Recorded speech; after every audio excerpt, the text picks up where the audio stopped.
il crée un couple pour montrer à combien il aime le monde. Il dit donc, j'aime le monde, mais personne ne le voit. Alors je crée un couple et je veux que par rapport à ce couple, les gens voient comment Dieu aime l'homme. Parce que le couple représente Jésus et l'Église. Et autour de la parole de Dieu, on va s'éclairer. Beaucoup de couples se sont formés dans la Bible autour d'un puits. Hein, Isaac, lorsque Eliezer est allé chercher une compagne pour Isaac, il trouve Rebecca dans un puits. Jacob trouve Rachel auprès d'un puits. Moïse trouve Séphora auprès d'un puits. Jésus, là c'est plus un couple humain, mais c'est un couple, on va dire, spirituel. Jésus, qui est le saint, qui est le parfait, parle avec la Samaritaine, qui est une femme de mauvaise vie, ou pas, de vie pas terrible, on va dire, qui représente le monde. Et Jésus, en quelque sorte, et le monde font un mariage autour d'un puits, qui est la parole de Dieu. Et donc, cet après-midi, Dieu va parler. Ça ne va pas être long, mais au moins qu'on comprenne. Il est important que le couple travaille ensemble. Il est important qu'ils soient unis. Il est important qu'ils soient un. Pourquoi? Parce que Dieu l'a créé pour ça. Dieu l'a créé pour qu'ils soient un. Ça ne sert à rien, frères et sœurs, d'aller de partout, de rentrer dans tous les programmes, de faire tout ce qu'on pourrait faire si nous ne sommes pas heureux chez nous. Ça ne sert à rien. Il y aura toujours un manque dans nos vies, un manque de satisfaction dans nos cœurs, et il y aura toujours un vide. Et c'est normal, Je connais, et c'est avec grande tristesse que je le dis, je connais des frères qui vont prêcher pour oublier leur foyer. Parce qu'ils vivent mal avec leur femme. Parce que la femme vit mal avec le mari. Alors la femme, elle se régale d'écouter d'autres personnes. Elle se régale d'entendre d'autres frères. Et quand elle rentre chez elle, elle dit, mais lui, c'est vraiment pas ce que j'aurais voulu avoir en termes de chrétien. Et le mari dit pareil. Alors vous comprenez très bien qu'il y a une tromperie. Qu'il y a un engagne. Parce que tu ne peux pas chercher ailleurs ce que tu n'as pas chez toi. Ça devient angoissant, triste. C'est pas épanouissant comme les Payo. D'abord, nous devons être chez nous un couple de Dieu, un couple uni, un couple chrétien qui travaille ensemble dans l'unité de Dieu pour pouvoir porter aux autres. Ça ne sert à rien ici que je fasse le prédicateur qui prêche sur leur couple si ma femme est malheureuse chez moi. Avec tout le respect et l'amour que je vous dois, toutes les femmes de la terre m'emportent peu, sauf la mienne. Donc à partir de ce moment-là, ça ne me sert à rien que toutes les femmes disent je me suis régalé à la réunion si la mienne est malheureuse. Et ça, tous les frères doivent être inconscients. Aucune femme n'est importante si ce n'est celle que Dieu vous a donnée. Celle que Dieu t'a donnée. Aucun homme n'est important sur la terre. Aucun n'est important. Aucun n'est plus grand. Aucun n'est plus beau. Même si c'est pas Brad Pitt, c'est pas grave. Mais aucun n'est plus beau. Aucun n'est plus beau que le mari que Dieu t'a donné. Dieu ne t'a pas donné des puits dans l'extérieur pour que tu te rassasies. Il t'a donné un puits chez toi. Et ce puits, c'est ton couple. Ta femme, c'est ton mari.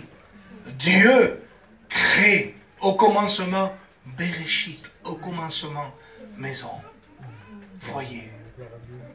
Au commencement maison et foyer. Au commencement, Dieu crée. Il n'est pas bon qu'il soit seul l'homme. Et il crée la femme. Il crée la femme pourquoi? Il dit, je lui ferai une aide.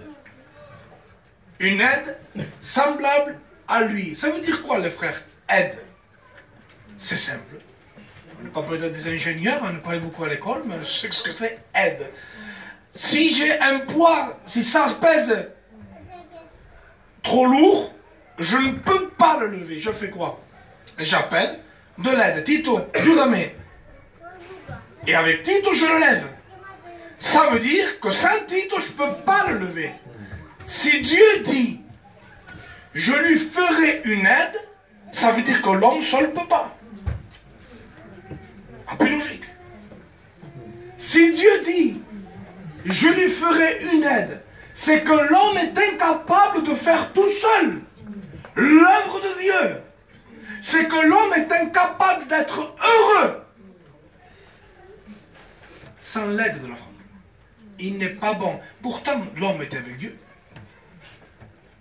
Adam n'avait pas encore péché. Adam était là, il donnait des noms aux animaux. Il dominait sur toute la terre. Adam était un roi. Il n'avait pas péché. Pourquoi Dieu dit qu'il n'est pas bon? Si réellement, on peut être heureux tout seul, pourquoi Dieu dit qu'il n'est pas bon qu'il soit seul? Je ne parle pas pour ceux qui ne sont pas mariés. Ce n'est pas la même affaire. Nous le verrons après. Ce n'est pas la même affaire. Ceux qui ne sont pas mariés vivent avec Jésus et sont heureux. Mais lorsque nous sommes mariés, on ne peut pas faire comme si la femme n'était pas là.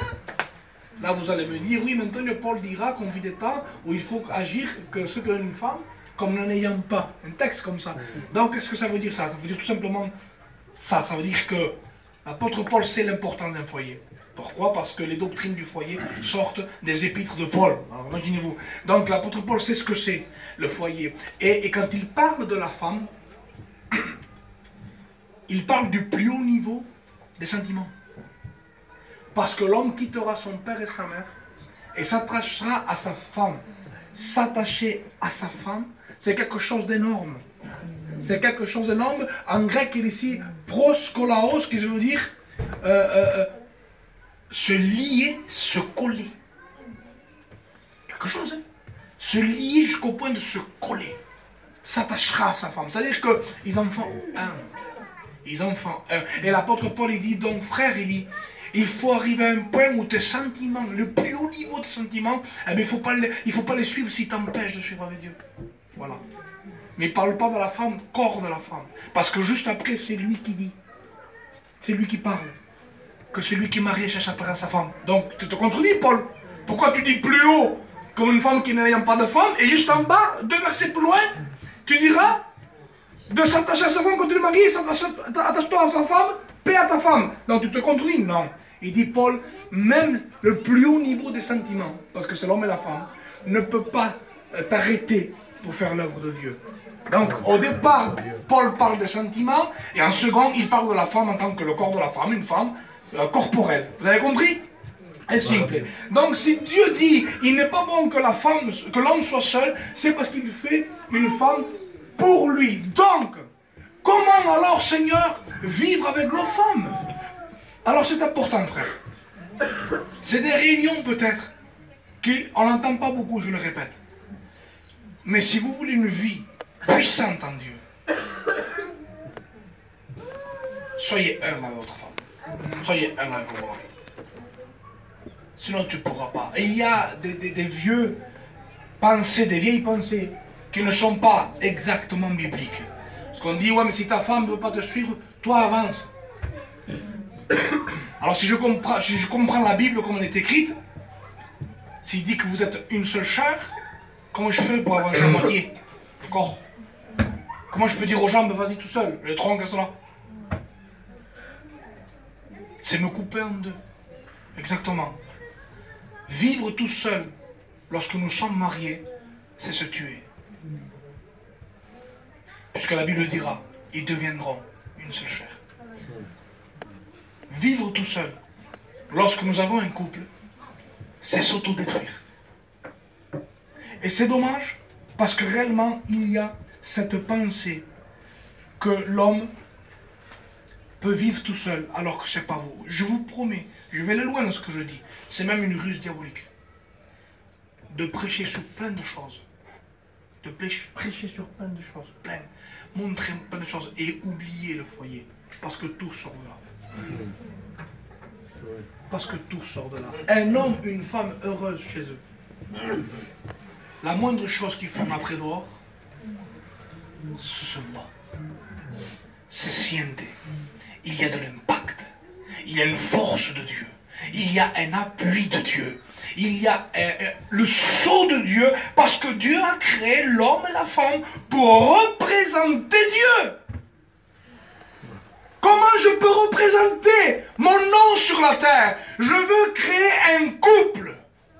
Un couple, lorsqu'ils vont s'aimer, lorsqu'ils vont vivre ensemble, lorsqu'ils vont élever des enfants, vont représenter ce que j'ai voulu faire avec le monde. Un monde qui vit avec Dieu pour être heureux. Voilà l'image que doit représenter le foyer. Mais comment le représenter si chacun vit de son côté? Comment faire ça? Comment faire de l'aide de Dieu qui devient même ma propre chair? Comment on peut faire un ennemi? Parce que c'est ça. Ce qui au départ est une bénédiction peut venir une malédiction s'il y a séparation. Comment c'est possible de lutter avec le monde et le péché et en plus lutter avec ta compagne, ton compagnon? Non se puede ser. Non se puede ser. La parole de Dieu, ce n'est pas ce qu'elle nous dit. Regardez dans Marc 10, verset 6. Il dit: mais au commencement, Dieu la créa. Au commencement de la création, Dieu fit l'homme et la femme. C'est pour ça pourquoi l'homme quittera son père et sa mère et s'attachera à sa femme. Et les deux deviendront une seule chair. Ainsi, ils ne sont plus deux, mais une seule chair. C'est Jésus qui le dit. Que l'homme ne sépare pas ce que Dieu a joint. Fort, hein? Comment l'homme peut séparer ce que Dieu a joint? La personnalité, l'orgueil. Un jeune, une fois, était allé voir un pasteur. Il est allé voir un pasteur, il lui a dit: pasteur, je suis en train de prier pour me marier. Histoire vraie. Le pasteur l'écoute. Un homme sage, un homme qui connaît la parole de Dieu. Il dit: je suis en train de prier pour mon mariage. Et telle fille-là, écoute, elle me plaît. Elle me plaît, elle est gentille pour moi. Elle me comprend. Pasteur, écoutez. Elle fait les choses qui me plaisent. Elle ne me complique pas. Vraiment, c'est la femme qu'il me faut pour suivre Dieu. Et le pasteur dit: d'accord, donc je récapitule. Tu veux te marier avec elle pour satisfaire tous tes besoins égoïstes. Il dit: non, non, non, pasteur, t'as pas compris. Non, non, non, non, non, non, non. Il rigolait. Non, non. C'est parce que je sens qu'avec elle, j'ai tout ce qu'il me faut. Il dit: voilà. Tu veux te marier avec elle pour être un égoïste. Il t'a tout ce qu'il te faut. Il dit: mais ce n'est pas comme ça. Ce n'est pas comme ça. On ne vit pas dans le foyer pour que la femme soit ce que nous voulons qu'elle soit.